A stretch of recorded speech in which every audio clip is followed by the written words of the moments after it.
Good afternoon. There's a phenomena that an increasing amount of people are discussing. They feel like they're living the same day over and over again. Or they look out at the political realm, on the media and culture, and they say everything seems fake. And many people feel this way. It's like there's a veil or a barrier between ourselves and what is real, between ourselves and actual reality.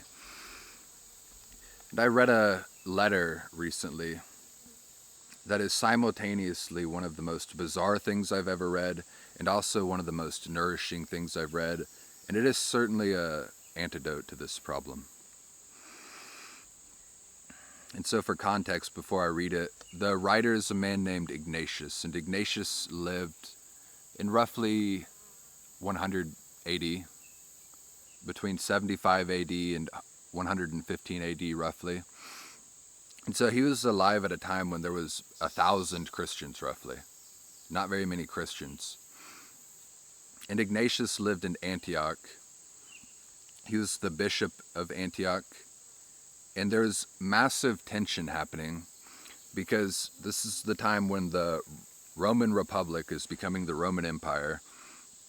And the Roman Republic is losing its grip on power, and it was deriving all of its power, its grip on its citizens, through basically a false religion, an imperial cult, the imperial cult of Rome.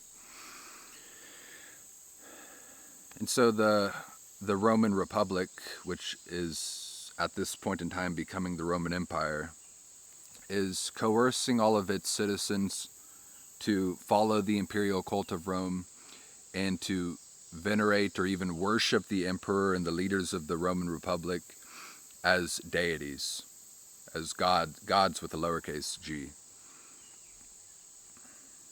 And the problem is that at the same time, a man named Jesus Christ had just lived, died, and then resurrected from the dead.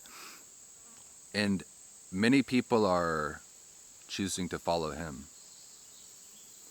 And that's a problem for the Roman Republic because you can't worship the emperor as a god and follow Jesus Christ. It's either or. And so one day, Roman soldiers show up to Ignatius's dwelling in Antioch. And I think I mentioned it, he was the bishop. And they tell him exactly what they're going to do. They say, either deny Jesus Christ, or we're going to take you from Antioch, which is part of Greece, in modern-day Turkey, I think, to Rome and into the Colosseum, and you're going to be fed to lions. Give up this false religion, give up this fake faith you've made up in this resurrected man, and if you don't do it and turn back to the imperial cult of Rome, we're going to feed you to the lions. And Ignatius refused. He refused to deny Christ, and so these soldiers take him from Antioch to Rome, and they parade him through all of the cities between Antioch and Rome, showing him off to all of the Christians, saying, turn away from Jesus Christ, turn away from this faith that you've developed, or the same faith that Ignatius is about to step in is going to await all of you. You are going to perish. We are going to tear you down. You are going to torture and suffer. You're going to be tortured and you're going to suffer unto death unless you deny Jesus Christ. And they're showing Ignatius to all of these Christians to get them to turn away. And the fascinating thing is that you can read the letters that Ignatius was writing to the churches on this hundreds of miles of a journey from Antioch to Rome, because he wrote 7 letters, 6 to 6 different churches, and 1 letter to his friend named Polycarp. And so what I'll read here is from a letter that he wrote to the Church of Rome. And it's relevant that it's to the church in Rome because obviously that's where he's going. And he's asking the Christians in Rome for something specific, which is the thing that is bizarre. He said, From Syria even unto Rome, I fight with wild beasts, by land and sea, by night and day, being bound amidst 10 leopards, even a company of soldiers, who only wax worse when they are kindly treated. Howbeit through their wrongdoings I become more completely a disciple, yet I am not hereby justified. And so there he is, he's telling this church in Rome what he's dealing with. He describes the Roman soldiers as 10 leopards, because that's what they are, they're predators. And the crazy thing is, the nicer that he is to these soldiers, the better that he treats them, the angrier and more vengeful they are, the harder they beat him, the more they abuse him. And then he goes on to say, may I have joy of the beasts that have been prepared for me, and I pray that I may find them prompt. Nay, will I entice them, that they may devour me promptly, not as they have done to some, refusing to touch them through fear. Yea, though of themselves they should not be willing, while I am ready, I myself will force them to it. So then he's saying that he's going to be in this situation with the lions. And he's telling the Christians in Rome that he's doing it willingly. And if they refuse to attack him, if the lions refuse to attack him, he's going to provoke them and make sure that they do attack him. Rather entice the wild beasts, that they may become my sepulchre, and may leave no part of my body behind, so that I may not, when I am fallen asleep, be burdensome to anyone. Then shall I truly be a disciple of Jesus Christ, when the world shall not so much shall not so much as see my body. Supplicate the Lord for me, that through these instruments I may be found a sacrifice to God.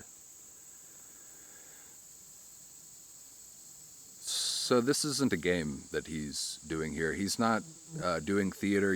Nothing fake is happening. He's literally about to go to the Colosseum in Rome, be in front of thousands of people, and lions are literally going to eat his body. And he's telling these Christians in Rome, don't save me. Don't save me. The kindest thing that you can do is to not intervene at all, because he's eager to give his life to God. In the same way that Jesus Christ was persecuted unto death, he is willing to follow Jesus Christ, and he says that is how he will become a true disciple. This is what he is going through right now is crucial to his discipleship. And we read that in modern times. And you think of people like Paul and Peter and individuals who wrote the New Testament. And there's a little bit of disconnect between ourselves and them, because we might read the things that they say as true, and we might see their martyrdom as important and necessary, but the assumption is that they knew Jesus Christ. They saw Jesus Christ resurrected from the dead. And so it would be a lot easier if you saw a man go into death and then resurrect, to then you follow him and do the same. But here's a man, he's not an apostle of Jesus Christ. He's not a disciple. He never saw Jesus Christ while alive. He's from the generation that learned from the apostles, but he never saw with his own eyes. He's only going off of faith. And so how many of us, if we were in his exact same shoes, would have the same attitude as him?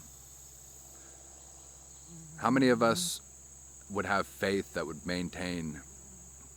Because I read this, and I read this several times, and you realize that he's really doing this, and if his faith wavers for even a moment and fear creeps in, he's going to have something like a psychotic break.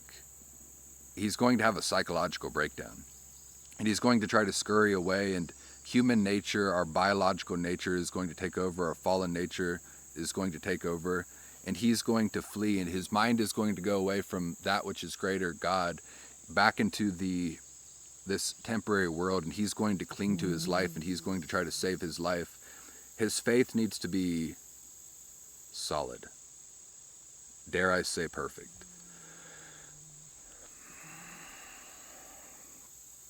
And so what does this have to do with the antidote to being trapped in the mundane world, the antidote to living the same day over and over again, the antidote to walking through this world sometimes like a zombie and not truly being alive? I think a sickness comes from being alive in this world, existing, but not being all in. And the sickness is this thing that we mean when we refer to the human condition. And when we describe melancholia or a sense of doom that's following us around everywhere, these are just symptoms to not being all in. Because there's something in us that sees that we are born into this world, and maybe it's not exactly clear why we're born into this world, but it is for a short amount of time, and there's something that we could do, a person who we could become, and it's not grandiose, it doesn't need to be spectacular, but it is meant to be good. And so if you're not all that you could be, if you're not all in, there's something in us that knows, and we suffer as a result. And the suffering manifests in the form of internal division, doom cloud following us around everywhere, self-contempt, all of these things. The solution is to be all in on life, but the way that you go all in on life is not through focusing on life at all, but rather putting all your attention on God, being all in on God in the same way that Ignatius let go of his life and gave it to God. That is how he gained it.